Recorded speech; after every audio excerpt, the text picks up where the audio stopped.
What would happen if Twitter, Facebook, and YouTube cooperated with each other? What would it be like if we lived in a world where you could use one account on one platform to interact with another platform by leaving likes or comments or shares? And I'm not talking about merely sharing a link from one platform to another either, where interactions were siloed off from each other. No, what if we could leave a comment on a Facebook post for this video, and that comment would appear automatically under this video in the comments section? Well, that kinda already exists. The Fediverse, you might have heard of it. From Mastodon to Peertube and many, many others. It's a collection of different services that are all working together to form an interconnected universe of applications. It sounds unbelievable, but it's here today.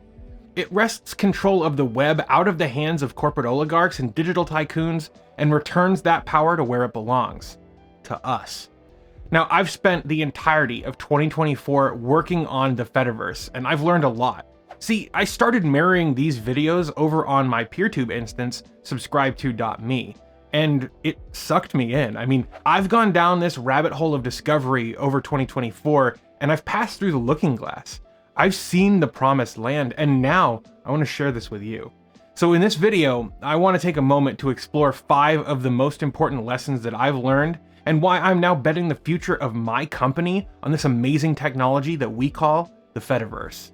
Now in this video, I use the word instance a bunch, and an instance is like a WordPress, right? Like anybody can have a WordPress set up on their own server. But the interesting thing about instances is they can be a Mastodon instance or a Peertube instance, and they all interoperate with each other. So for example, I have my personal Mastodon account at Gardiner_Bryant at mastodon.online, but I have my corporate account at Heavy Element at mastodon.social. Those two domains are running separate instances of Mastodon, but they're able to communicate with each other just fine.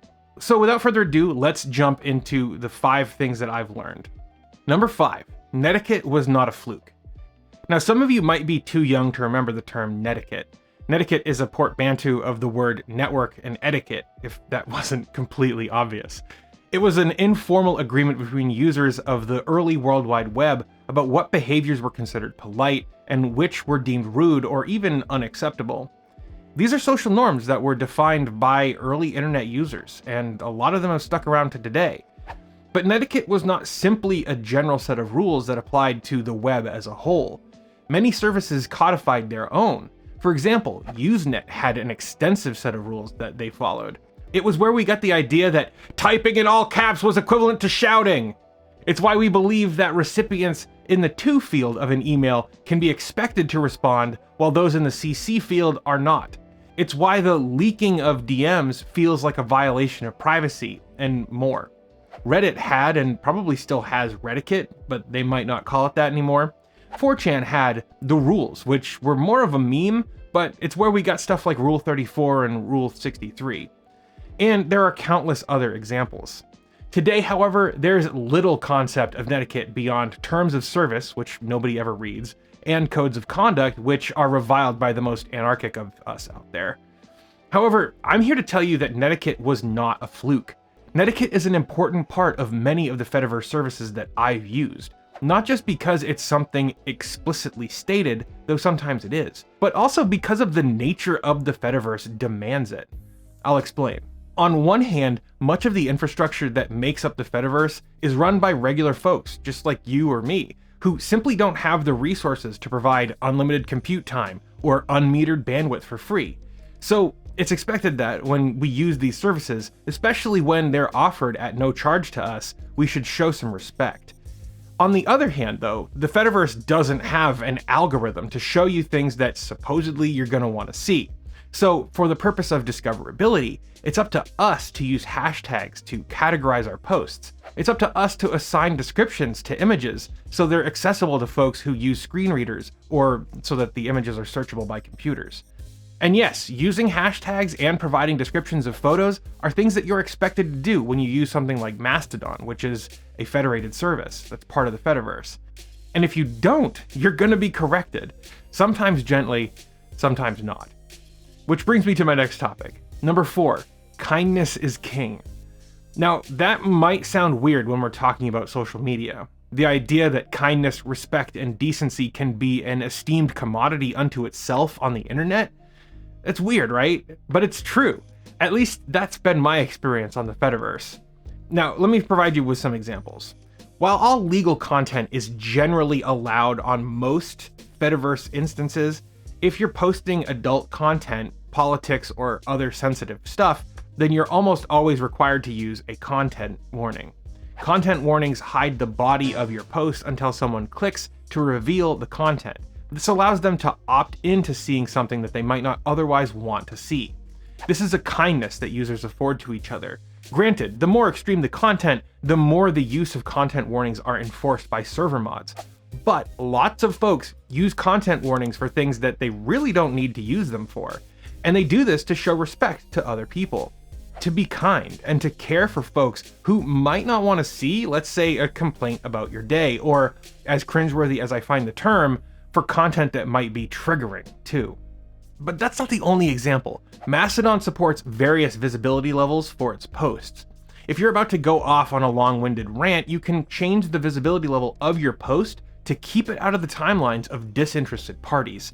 But it's not just all about Mastodon. On Peertube, there are lots of folks who offer to mirror your videos on their instances out of the goodness of their hearts. This gives your videos a chance to go viral by getting them out in front of more folks. It helps you save bandwidth on your own instance. It keeps your videos online if your instance goes down temporarily. And it increases download speeds and lowers latency for users who are geographically far from your server. It's putting the social part back in social network. But that brings me to number 3. It's not a social network. Sure, Mastodon and Peertube, Pixelfed, and the like might appear as social networks at first glance. They have many of the common things that we associate with social networks, like posts, followers, likes and shares, comments even. But today's social networks, I think, are defined by something else. One thing above everything else. One thing that makes the name social network a misnomer. The algorithm. Now, it doesn't matter if it's YouTube's slip and slide of recommendations, or if it's X's timeline of deranged funhouse politics, if it's Facebook's endless feed of crusty screenshots and AI slop, or TikTok's general brain rot.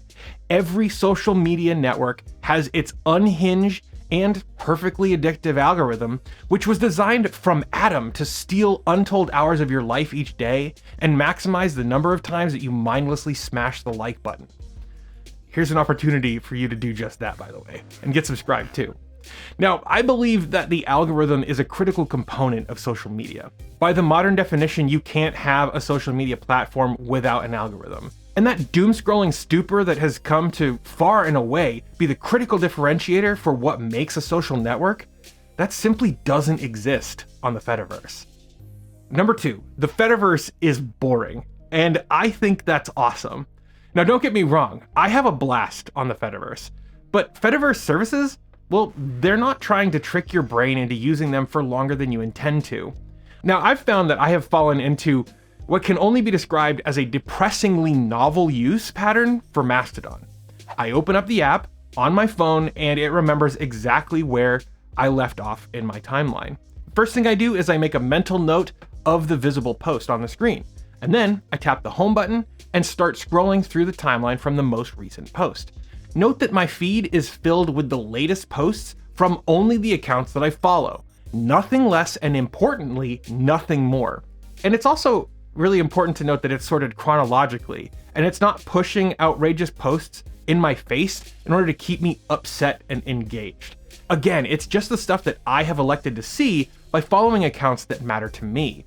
As I scroll, I scan over every post, but I will stop to read things that seem interesting. If a post is important enough, or if I think it's of value to other people, I'll boost that post, which is like retweeting. Then that post will show up in my followers' feed, creating the potential for that post to go viral. Leaving a comment will also display my engagement in my followers' feeds too. Critically though, liking, or what they call favoriting, does nothing for your followers because, let's be honest, liking and favoriting is a meaningless interaction. And then at some point, generally pretty quickly, I end up seeing some content that looks pretty familiar, and hey, I'm caught up. That means that there's no reason for me to keep scrolling because I know that I've already seen the post beyond this point. I guess I'm done with Mastodon for now. So I said it's a depressingly novel way of using an app, and that's because every other app is different. You go into Facebook or you go into X, and you see posts that you didn't ask to see. You see stuff from people you're not following, and it's an endless feed that you never catch up on. And sometimes even the feed is different every time you refresh it, which drives me crazy. So when I say the Fediverse is boring, I mean it as a compliment. Say what you will about Facebook or X, but they're not boring. Sure, you signed up for practically nothing of what you end up seeing, but they have perfected their algorithms to such a state that it keeps you scrolling for far longer than sense would dictate. I appreciate the fact that I can get caught up on my timeline, or I can follow someone and feel confident that following them means I'll actually see their posts. What isn't boring though, is that there's real potential for things like memes and viral stuff. You post something that's worthy of being shared, it doesn't matter if it's funny or insightful or genuine or what have you, and other people actually see that content and have the power to share it. But, number one, there's virality, and then there are bioweapons. Now, back in the early days of the web, things went viral. Flash animations, 240p videos, hashtags, challenges, and more. It was a common occurrence when I was a teen and even well into my young adulthood, but now it doesn't feel like it happens at all.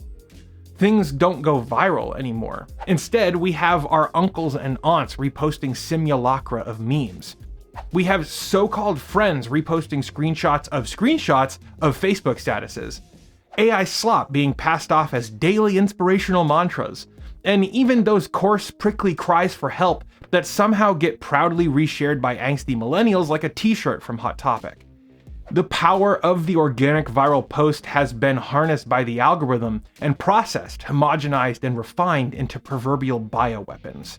The memes that were once shared as part of an organic culture of genuine creativity, now honed by an unfeeling, uncanny algorithm that substitutes quality for engagement. Virality is now tempered by a small group of elites and malintentioned oligarchs who wish to forge a crude bastardization of culture that reflects only their perversions and lust for outrage.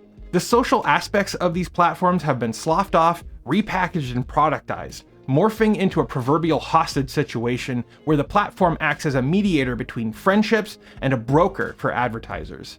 And so many of us have willingly given over control to these companies, not just control of the internet, but also control of our very minds to these tycoons. Not sensing the slow, deliberate enshittification of these platforms and services, and becoming owned by them, consumed by them. Social media is a machine that consumes people, and that machine is our enemy. But when you're in it, you look around, and what do you see? You see friends, you see family, and the very lives of the people that we're trying to save. But until we do, these people are still a part of that machine. You have to understand, most of these people are not ready to be unplugged, and many of them are so inured, so hopelessly dependent on the machine that they will fight to protect it. Were you listening to me, or were you looking at the man catching rockets with a gantry? Sorry, I got a little carried away there. I'm a bit of a Matrix fan, but I think the metaphor still stands here. The Fediverse is not social media. It's a way to unplug from it. It's a way to detox from it. It's a way to free yourself from it. The Fediverse can't be owned, it can't be bought, and it can't be controlled. It offers a bright and collaborative future for the web, one where valuable content rises to the top organically, one where your posts are seen by your followers, one where people treat each other with dignity, and one where individuals are empowered to make a difference. When X and Facebook and YouTube collapse, and mark my words, they will, the Fediverse will remain. And that's because the Fediverse is an idea that's more powerful and more important than any app or moneyed interest. It's even more important than Mastodon or Peertube. Indeed, they're just two of a virtually endless ecosystem that support ActivityPub, the protocol that these services use to communicate. There are services like Owncast, which is all about video live streaming like Twitch, Pixelfed, which is for photo sharing, sort of like Instagram, Lemmy for link aggregation like Reddit. Plus, there are plugins for applications like Nextcloud and WordPress that can help get you on board too. And let's not forget Castopod, which is for podcast distribution. It supports comments, likes, shares, and tagging on the Fediverse, and we use it to distribute our podcast off the console. So when my clients come to me complaining that their Facebook posts get no engagement unless they pay Facebook to show it to their followers, well, now I'm recommending that they use the Fediverse instead. It is a smaller community, but it's growing. And the faster we all move away from the corporate interests in the social media sphere, the better. And I'm betting the future and the legitimacy of my company on that fact. Now, I would love to hear your thoughts on this. Have you ever used the Fediverse?